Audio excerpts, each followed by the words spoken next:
You ever get those days where your minds are just fucking negative? You feel like a fucking loser over and over and over again. Those voices just keep haunting you. Self-doubt kicks in, and the vision of the future goes darker and darker. It's very deep. Okay, you put a straight face, you put a smile, but deep down inside it's fucking haunting you. It feels like a fucking emotional baggage. That's what happened to me yesterday.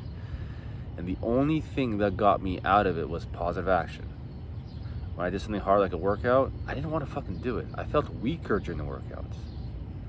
As I was doing it, I'm like, this is fucking horrible. My life is shit. That's how I felt. But as I did the workout, I kept pumping the endorphins, pushing that weight.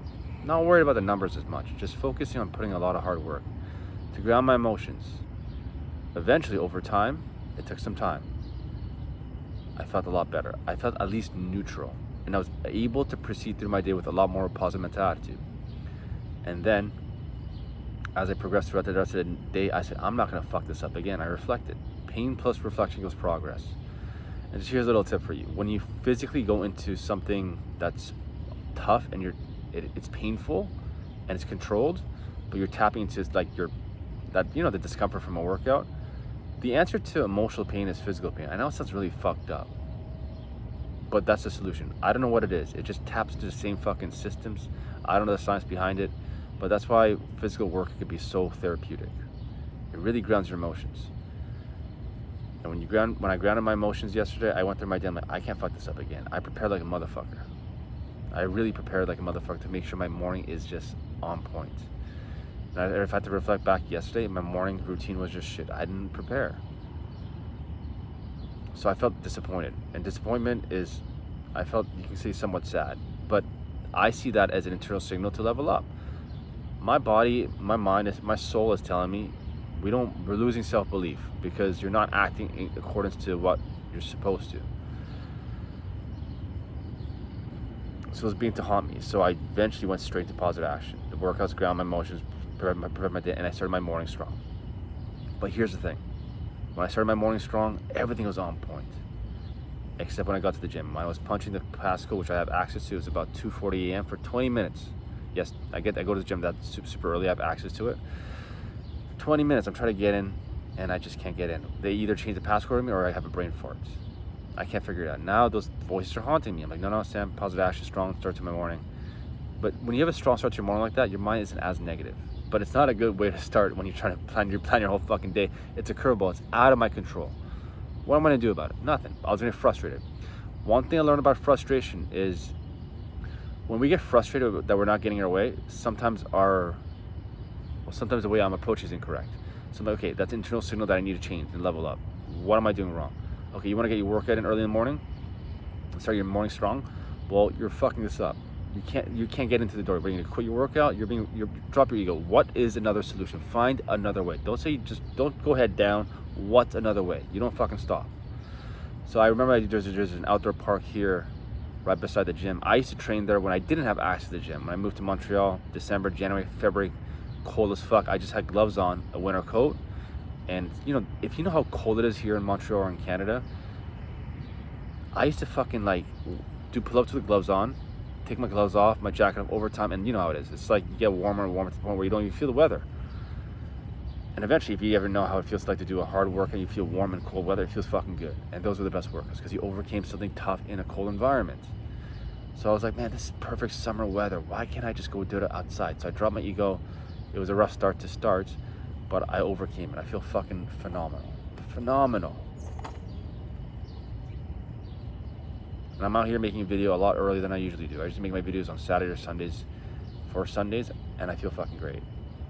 And I realized it forced me, at that workout, put me in a positive mental attitude, and I started messaging people on Instagram, because when I started messaging people, positive message, it's like positive feedback. My whole environment's positive. It's like a community. So personally, just if you want to think it, this is how I see depression, for example, or negative energy, or just anxiety, or anything like that. If you you've always heard of those primal tribes in the Amazon or out in the wild, they don't know what depression is. The concept of suicide is beyond rare to them. The concept of jumping off a building, they're like, what is that? Why? So you gotta think, they don't have any material things. They just have community, food, and just being strong and fit. So I've always believed warriors are God's favorite childs because they're doing all the hard work. So being able to wake up, even act like a farmer, do the hard work before the sun rises, build that positive mental attitude, build ourselves up such that when we go through the rest of our day, we're starting our day strong. Okay? Tribes don't have fucking anything. So when they wake up, go out and hunt, get the food and feed their family, the community, they're golden. So when I'm messaging a lot of people, I'm making these videos for you, even though times have changed, we got technology, I'm using it to my benefit. I'm creating a lot of positive energy. I feel phenomenal. So even though this is, I'm making a video for you guys, it's really for me. Because when I make the video, it's positive. I'm feeding you guys for anyone who's struggling out there. And two things that I've realized in my life that creates such a fulfillment, a positive feeling, is building myself up or helping someone else with pain that I've gone through and I've overcome. That's why coaching can be so powerful. Imagine something that you've done, you've overcome, or something like, for example, a t-shirt that you fit you so well, you fucking love it, and some guy out there is just like, man, I wish I had a good t-shirt for a suit for a wedding or a tie, and you give that person that tie and it looked fucking great on it. It makes you feel good. It makes you feel so fucking good. Okay? So if you work out for the right reasons, you will never fucking stop. Self-image is so fucking important. How we see ourselves is so fucking important. But you gotta remember one thing, most people quit because they don't get the self-image quick enough. But when you had that first workout, you felt that pump, you fucking loved yourself, you looked at yourself in the mirror, you're completely out of shape, but you saw that slight change, that forever chasing that pump. You're always forever chasing that pump. That feeling, the ooze. You said this is for you. But you didn't get the results of that first workout, but you stuck with it. Like, this is what I want to do after your first workout. So why do you quit after 30 days? Why 30? Why not 45? Why not 3 months? Why'd you get the idea of 30 days? Do you realize it takes six weeks to begin to see muscular growth? So why quit? Because you can get the body? Isn't that superficial? Isn't that by definition the most superficial reason to quit? I don't have time to work out, I can't focus on my body, I gotta focus on other things. And you become overly stressed, you start eating too much junk food, and when people eat too much junk food and overly stressed, carbohydrates are off the roof, and carbohydrates can make you feel more low, your emotions are up and down, and then you feel like you don't have energy to work out, and you lose self-belief because when you don't follow through what your mind is telling you to do, it creates this negative loop, like I said, negative loop over and over again, and now you really don't feel like you have energy, and you feel like you don't have time to work out. It's a negative rabbit hole. When you always had time to work out, once you clean your nutrition, and if you're overweight and you have way too much body fat, going in caloric deficit, you can really ground your emotions and you get that workout in, and you just find a fucking way. Sometimes you kind of need someone to kind of guide you and break your steps into smaller pieces. Sometimes people who are struggling with the process, like my job as a coach is not to just give you a very simple blueprint based off fundamentals. Not my way, just fundamentals of strength training or exercise and nutrition. And I filter all the bullshit, because if you're stuck, chances are, if you look at the 5 people around you that you're surrounded with, if they're not fit and out of shape, that's probably why you're kind of stuck, because you're like, well, they don't really do that. That's not what I heard. But then again, conventional wisdom is always almost wrong. That's why you kind of feel stuck. You gotta remember, why do you want to train? What's a deeper reason? I know you want to get the body. I know you want to get the six-pack. I know you want to get the physique. It's important. It's very important. How we see ourselves is very important. You want to be that guy who gets that car, that Rolls Royce. Okay, just imagine this. Imagine you see a guy with a fucking fancy-ass Lambo. He comes out and he's just he's got that tucked-in dress shirt in jeans, and he's got that gut hanging out, the skinny legs and no ass, and he kind of looks out of shape at 40 years old. The first thing you're going to say is, I want the car, but I don't want to be in that situation. I don't want to be that guy. So why are you waiting? I don't understand that. Every guy who's financially wealthy always says the same thing. I regret fucking, like, getting to that point. It's a cop-out. When people eventually get to that point, they realize they fucked up. Okay? I see through it because I went through a lot of pain, physical pain. A lot. I barely told anybody this. I've walked into a plastic surgery clinic as a kid, a young kid, so insecure, because I wanted to change my nose and my ears. Now I fucking don't give a shit. I love it. I keep telling this to a lot of people. After you start building yourself up, you will see yourself in a completely different light on features you don't even fucking like think you'd ever change.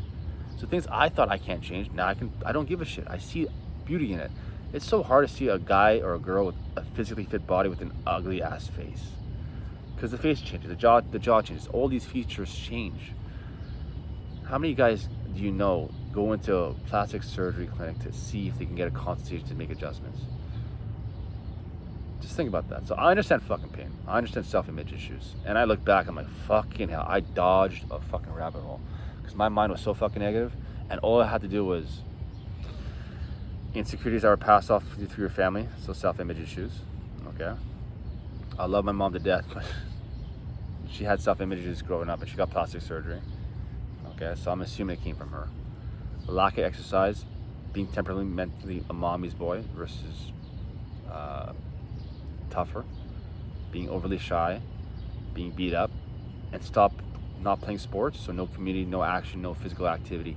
It starts to fuck with your mental health. And then once you've seen one darkness, it's like a web. It starts expanding to other areas of your life, and you start seeing everything dark. My back was against the wall. I got that first workout in. I got that positive feeling. I was like, I gotta live in this moment. How can I extend this moment? And I did this every fucking day. I started with 2 workouts, then 3, then 4. Then I'm like, after 4, I'm like, okay, I need to recover, but I did it for the right reasons. I was like, I ain't gonna stop because I got a long way to go. Long way. And I'm here. I understand the reasons why I train. The man who falls in love with the process, that guy will never fucking stop. Because he's there for the right reasons. I'm not gonna quit because I don't get the body. I already got a physique that I fucking love. Well, you wanna stop now? Give me 3 fucking days, I throw away all those habits, I'll feel negative. And today I just had a massive level up. All right, people, just a reflection post. If you're struggling with mental health, self-image issues, a lot of times are low energy, don't have time to train, shoot me a DM, shoot me a message, click on my website, go through my transformations, do your research, okay? Or maybe my service is not for you. At least this video will push you towards the right direction. You'll find someone who can kind of guide you. If you're looking for in-person coaching, there's many fucking coaches. And if you're trying to look for a coach, you're too scared, you don't trust anyone else, then maybe you should go to many gyms and interview just like a car. Go in and just say, listen, I'm just trying to see, I want to talk to you, see what trainers you have on the board. I know all the systems, I know how it works, I know how to operate them. You don't have to buy training right away. There's a lot of starter packages, you don't have to invest in fucking so much. And if you don't trust any trainers, you think every trainer out there is shady, maybe, I know it sounds really tough, maybe you're fucking shady. Maybe you don't have trust issues. Maybe you don't trust yourself. Remember? So if you see the whole world in a certain way, sometimes it could be you. Trainers, not every trainer is fucking bad. A lot of them went through a lot of their own insecurities. There's a lot of hope. A lot of hope. Okay, people? Lots of love. Stay strong.